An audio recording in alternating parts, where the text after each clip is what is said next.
വിദ്വേഷങ്ങൾക്കെതിരെ സൗഹൃദമെന്ന സന്ദേശവുമായി ജമാഅത്തെ ഇസ്ലാമി ഇഫ്താർ സംഗമം സംഘടിപ്പിച്ചു.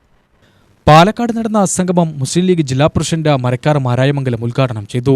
ചടങ്ങിൽ ജമാഅത്തെ ഇസ്ലാമി സംസ്ഥാന സെക്രട്ടറി അബ്ദുൽ ഹക്കീം നദ്വൈ മുഖ്യപ്രഭാഷണം നടത്തി. ലോകത്ത് മറ്റൊരു രാജ്യത്തിനും അവകാശപ്പെടാൻ പറ്റാത്ത വിധം ലോകത്തിന്റെ മുമ്പിൽ ഏതോ കാലം മുതൽ ഇന്ത്യയുടെ ഒന്നാമത്തെ പ്രധാനമന്ത്രി നെഹ്റു മുതൽ ആ യശസ് ലോകത്തിന്റെ മുമ്പിൽ നമ്മൾ കാത്തു സൂക്ഷിച്ചിട്ടുണ്ട്.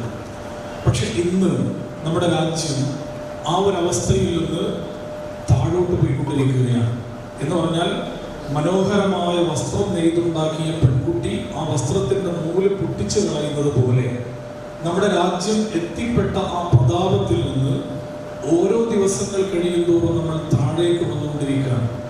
ഇന്ന് വൈവിധ്യങ്ങളല്ല നമ്മുടെ രാജ്യത്തിന്റെ സൗന്ദര്യം എന്ന് സമർത്ഥിക്കുവാനുള്ള വലിയ ശ്രമങ്ങൾ നമ്മുടെ രാജ്യത്ത് ഭരണകൂടത്തിന്റെ സംവിധാനങ്ങൾ തന്നെ ഭരണകൂട ടൂളുകൾ ഉപയോഗപ്പെടുത്തിക്കൊണ്ട് നടത്തിക്കൊണ്ടിരിക്കുന്ന അത്യധികം വേദനാജനകമായ കാഴ്ചകൾ നമ്മൾ കണ്ടുകൊണ്ടിരിക്കുകയാണ്.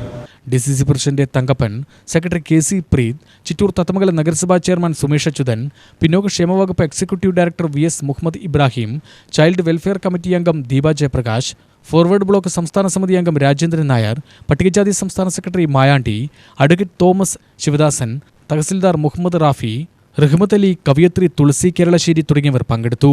ജമാഅത്തെ ഇസ്ലാമി ജില്ലാ പ്രസിഡന്റ് കളത്തിൽ ഫാറൂഖ് അധ്യക്ഷത വഹിച്ചു. മുഹമ്മദ് മുസ്തഫ സ്വാഗതവും SIU ജില്ലാ പ്രസിഡന്റ് നിഹാൽ വാഴൂർ നന്ദിയും പറഞ്ഞു.